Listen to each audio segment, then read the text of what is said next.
Hello everyone, and thank you so much for clicking on this video today.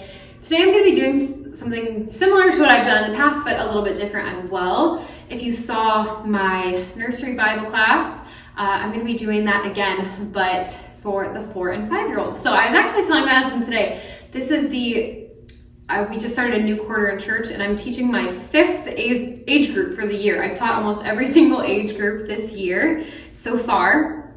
So I have had to kind of diversify the way that I teach, the things I focus on, the lessons that I'm doing, and I know that can be really tricky for a lot of teachers. It can be really intimidating. So I started the year off in the nursery. I did the fruit of the Spirit. You can click the link to that video up above, and in that I kind of went through like a whole, as if you were sitting in my Bible class.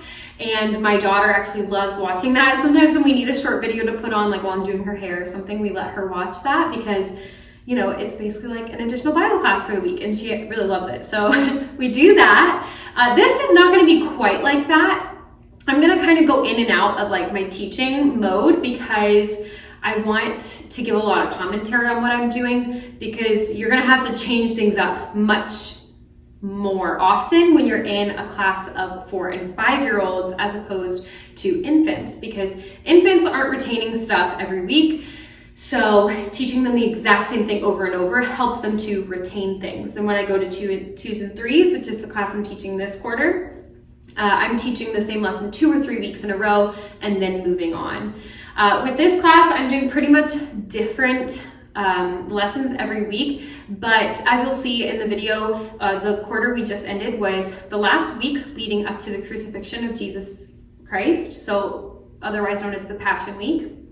And so I really tried to build upon the same story every single week. So they were getting a lot of review, but also adding just a little bit of new information each week, and I'll give you some insight. So that's part of the reason why I'm going to go in and out of my teaching, but I did want to give you a couple of examples of the things that I did. So first, I always open up with an introduction, with some introductory songs for the most part, because I find that these are really helpful in teaching the children, and I do specific songs. Every single week, I do these songs. I'll go ahead and do them for you guys now.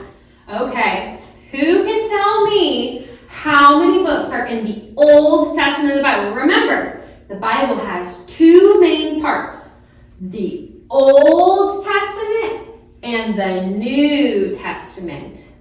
How many books are in the Old? Yes, that's right. It's 39. 39 books in the Old Testament, 39 books in the Old Testament, 39 books in the Old Testament, 39 books in the Old. Good job. What about the New Testament? How many books are in the New Testament? That's right, 27. There's 27 books in the New Testament, 27 books in the New Testament, 27 books in the New Testament, 27 books in the New. Okay, so if I take the 39 books from the Old Testament and I add them to the 27 books of the New Testament, how many books do I have altogether? 39 plus 27 is 66, that's right. 66 books in the whole Bible, 66 books in the whole Bible, 66 books in the whole Bible, 66 books in all. Good job, guys. All right, so let's talk about the Old Testament. Let's try to remember all the books that are in the Old Testament. We'll sing our song to help us, okay? Genesis, Exodus, Leviticus, Numbers, Deuteronomy, Joshua, Judges, Ruth, 1st and 2nd Samuel, 1st and 2nd Kings, 1st and 2nd Chronicles, Ezra, Nehemiah, Esther, Job, Psalms, Proverbs, Ecclesiastes, Song of Solomon, Isaiah, Jeremiah, Lamentations, Ezekiel, Daniel, Hosea, Joel, Amos, Obadiah, Jonah, Micah, Nahum, Habakkuk, Zephaniah, Haggai, Zechariah, and Malachi. Yeah, those are some big words, huh? Can you remember one book from the Old Testament? Yeah. Joshua, good one. Ruth, okay, give me one more. Yes, Kings, 1st and 2nd Kings, good job. Okay, let's move on to the New Testament. This one's a little bit easier. It has just a little bit shorter words. It has lots more names that we are more familiar with, okay? So since this one's a little easier, I want you to sing it even louder. Can you do that? Okay, ready? Matthew, Mark, Luke, and John, Acts and the letter to the Romans, 1st and 2nd Corinthians, Galatians and Ephesians, Philippians, Colossians, 1st and 2nd Thessalonians, 1st and 2nd Timothy, Titus and Philemon, Hebrews, James, 1st and 2nd Peter, 1st and 2nd and 3rd John, Jude and Revelation. Okay, so who can tell me a book from the New Testament? John, Revelation, give me one more. Acts, good job. You guys are awesome.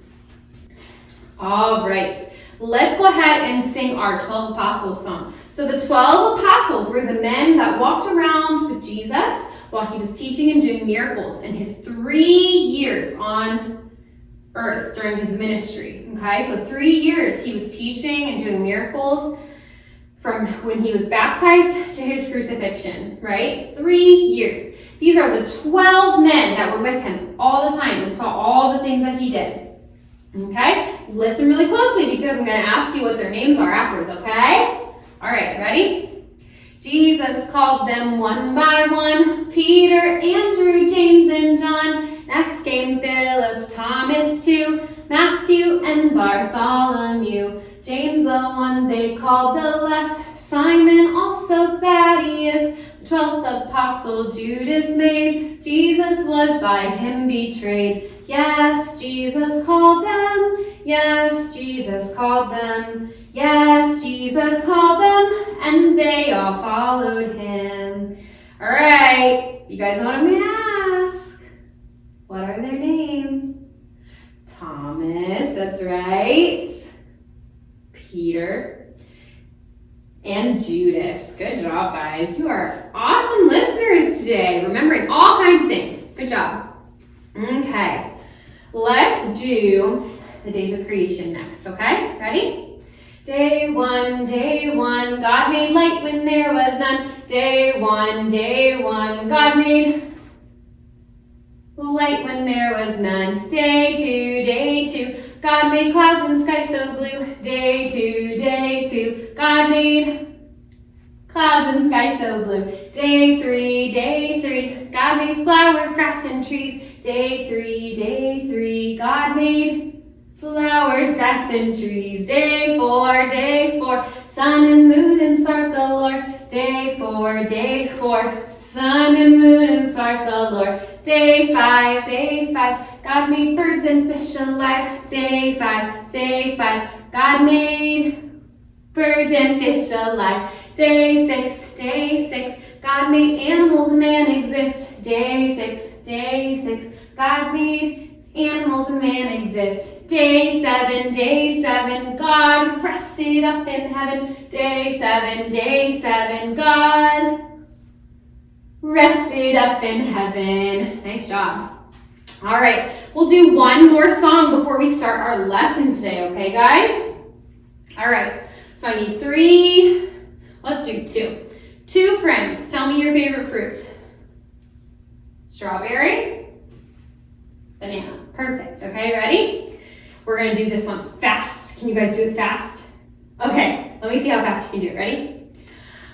The fruit of the Spirit's not a strawberry. The fruit of the Spirit's not a strawberry. So if you're a strawberry, you might as well hear it. You're not a fruit of the Spirit. The Spirit is love, joy, peace, patience, kindness, goodness, faithfulness, gentleness, and self-control. Love, joy, peace, patience, kindness, goodness, faithfulness, gentleness, and self-control. The fruit of the Spirit's not a banana. The fruit of the Spirit's not a banana. So if you're a banana, you might as well hear it. You're not a fruit of the Spirit. The Spirit is love, joy, peace, patience, kindness, goodness, faithfulness, gentleness, and self-control. Love, joy, peace, patience, kindness, goodness, faithfulness, gentleness, and self-control. Good job, guys. All right, let's go ahead and get into our lesson. All right, so right about now is the time when I'm going to show them a video on the screen. The reason I do this is because I feel like talking at them and singing at them for a whole 45 or 50 minutes is way too long. At this age, I feel like they're so hyper aware and hyperactive that switching up the person speaking or where they're sitting, or switching some elements up in the lesson is super, super helpful. So I try to find really good lessons, usually, Saddleback Kids.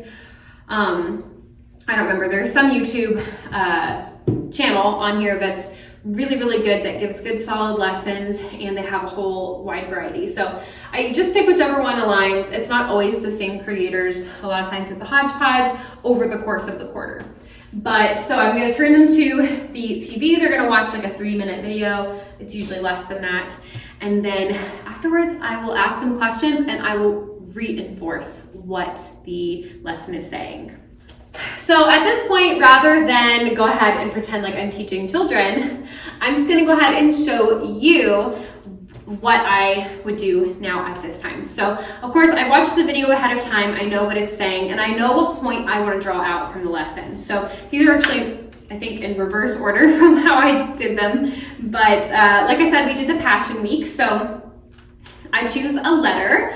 I think the visual representation can be just really good to help solidify it in their brains. So I asked them, what letter is this?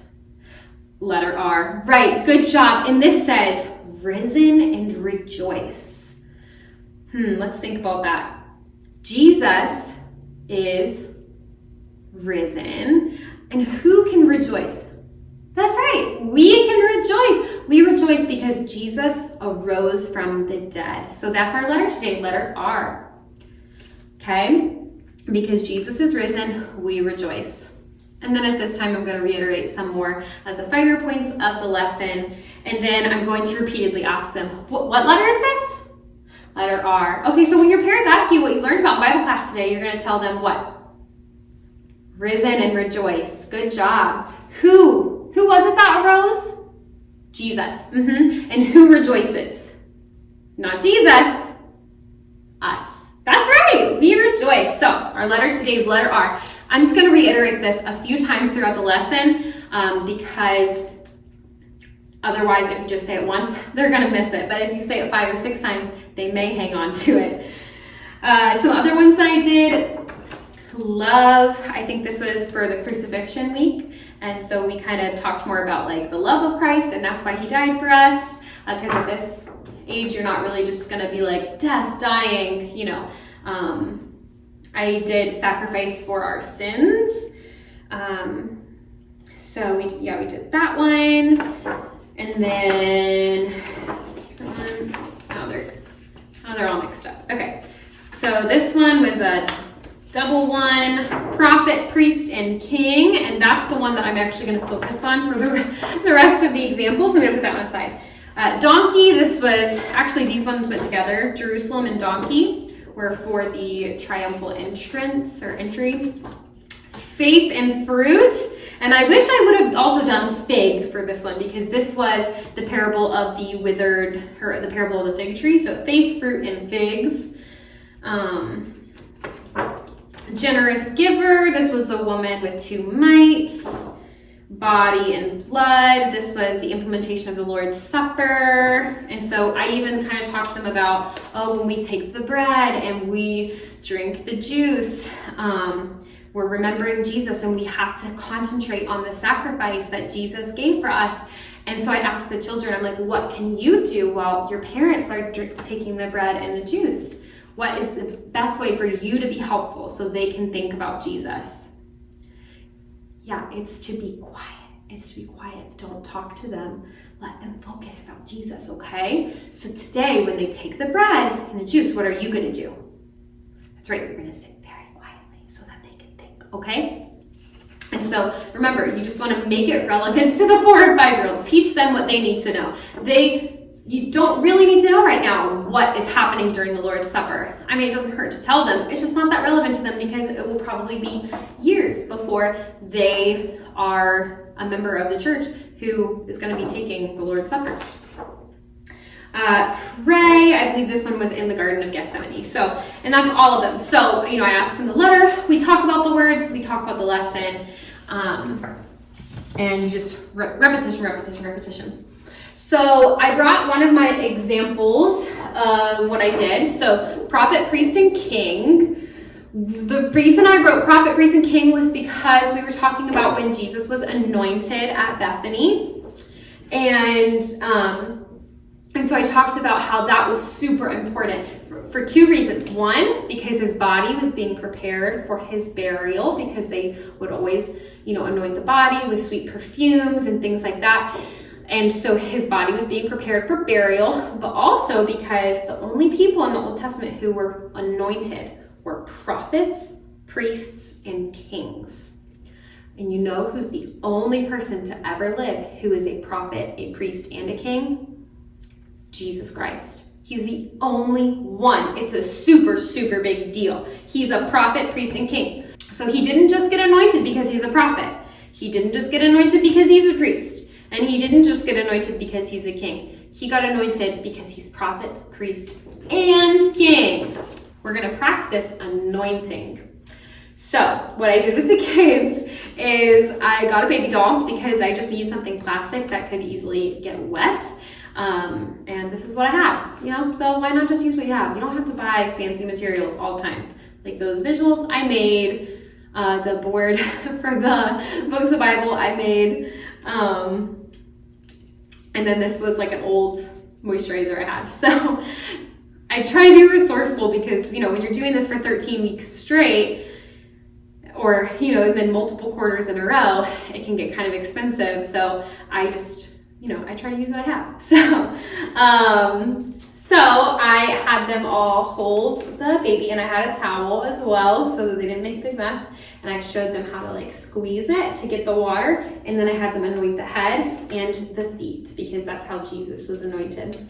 And then I had like a little ball of yarn essentially, because Mary had anointed Jesus and then wiped it clean with her hair, and so we pretended that was the hair. And so and it's just little things like this, they love it. I mean, how often do little kids get to use a glass little bottle pipette thing?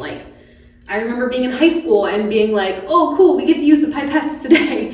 So they absolutely loved this. It was very engaging to them, and plus it works on a little fine motor skill, so that's fun. And so they anointed, and then they wiped it clean with the little piece of yarn for the hair. And we would just try to do little activities like that would reinforce the lesson that we taught, so that they could have a grasp of what actually was being done. Anoint, that doesn't mean anything to a 4-year-old. So it does now because we showed them. I remember for the generous giver, I brought my Monopoly money, and I explained the difference between the rich man giving a little versus the woman giving all she had, and we kind of talked about that. For the triumphal entry, I laid clothes, and they walked into class on the clothes, and some palm leaves I made, different things like that. And then we got back up during the class. Again, this is kind of what I'm talking about, changing things up. We got back up and walked. Each one of us had a turn walking, and then the rest of the people, I was like, so then all these people, lined up would have been saying, "Hail Jesus, King of the Jews," whatever. Okay, so then we do 2 more things. First, I have them do these worksheets. So I tell them each to pick one. So some of them are more closely tied to biblical concepts than others. So Garden of Eden trees, this obviously is more of a counting activity than an actual biblical activity. But I try to explain in the Garden of Eden, they had trees that they ate from and a tree they weren't supposed to eat from, whatever. Sometimes I explained it, sometimes I didn't. It depended on how many kids I had and how crazy things were. But so then they would match,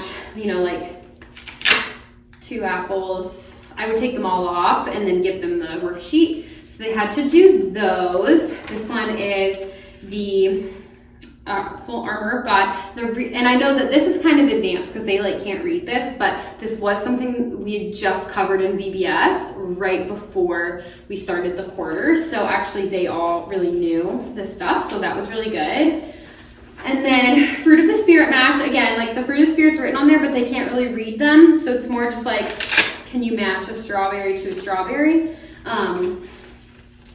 And then this one was acts of worship. So whenever they would tell me they were done, I'd come around and I would say, oh, so what do we do in worship? We'd listen to someone preach about the Bible.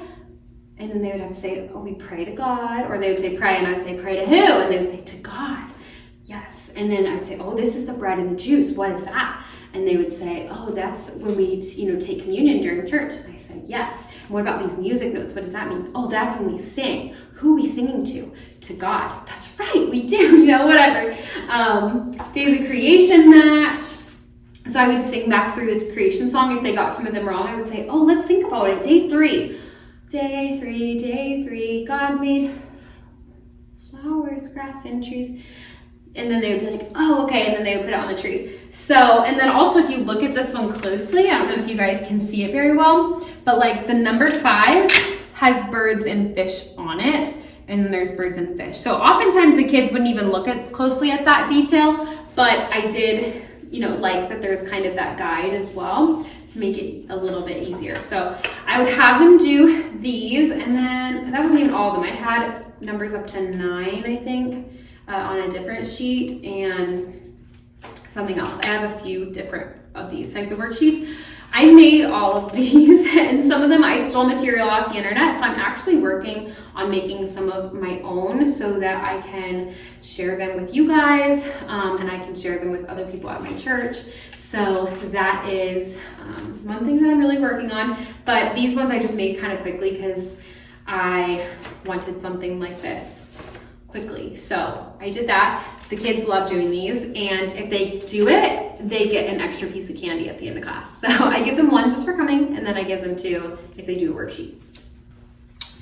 So the last thing we do is really just to fill time until their parents get there, and that's to color. So this is actually my coloring sheet of Jesus getting his feet wiped with hair after he was anointed. So I just try to find a sheet that goes with the lesson as best as I can. Sometimes I find really good ones, sometimes not so much. I try to find things that aren't so detailed and don't have so much to color, because kids see this and then they just want to scribble on it and then it's not as meaningful. So I try to find things that are a little more simplified than this, but this is, you take what you can get a lot of times, unless you're willing to really pay for like a whole thing, and then sometimes it still doesn't even have what you need. So that is one of the biggest pitfalls of teaching a Bible class, is there's just not always great curriculum out there for all ages, especially preschool ages. And sometimes it's a hodgepodge, sometimes it's messy, sometimes you have to pay for it or whatever. So this is not something that I'm gifted in, but I do actually have a friend that is starting to kind of make stuff like this for younger kids, which I think is awesome. And we use her stuff whenever we can, but she's still introducing a lot of things, so she doesn't have a huge variety. So, but yeah, I'm excited to use more of those.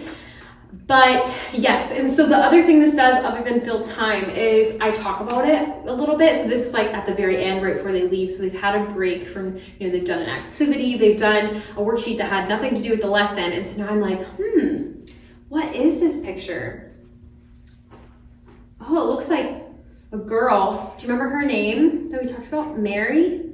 Yeah, Mary. It looks like she has her hair. What is she doing? Wiping someone's feet. Who is that? Jesus! What? Oh my goodness. You're right. It's Jesus. He's being anointed. Do you remember who we talked about gets anointed? Remember our letters? P. Prophets. Priests. What was the other letter? K. Yeah. What did the K stand for? Kings. That's right. And Jesus was a prophet, priest, and a king. So he's being anointed. What was the other reason he was anointed? Because they were preparing his body for something. That's right. They were preparing his body for burial, because this is the week that Jesus is dying. So that's kind of what I do. And so then this would have been one of our first lessons.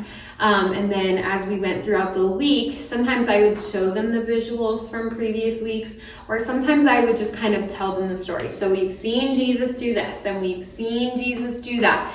And then, sometimes I would ask questions if it was something that was of particular interest to them. I'd be like, hey, do you remember what animal he rode in on? Because maybe that kid has a donkey or something. You know what I mean? Like, there's certain details that people will pick up on. And so I try to bring that out because they have an interest in donkeys. So you want to keep bringing that out because they will remember that. And for one, it makes them happy that they remember something. But for two, because they're so excited about that, it makes them want to grab onto the lesson that you're teaching. So that is how I do my 4 and 5-year-old Bible class. I'm by no means an expert. It's by no means perfect, but it was successful. It was successful. They did a great job. I felt like they learned a ton, and I feel like I'm preparing them really well to go into school age. And, because once they're in school age, you just really expect them to know a lot of Bible. I mean, they know a lot of stuff from school. They know a lot of math. They know a lot of reading. They know a lot of writing. They know a lot of, history.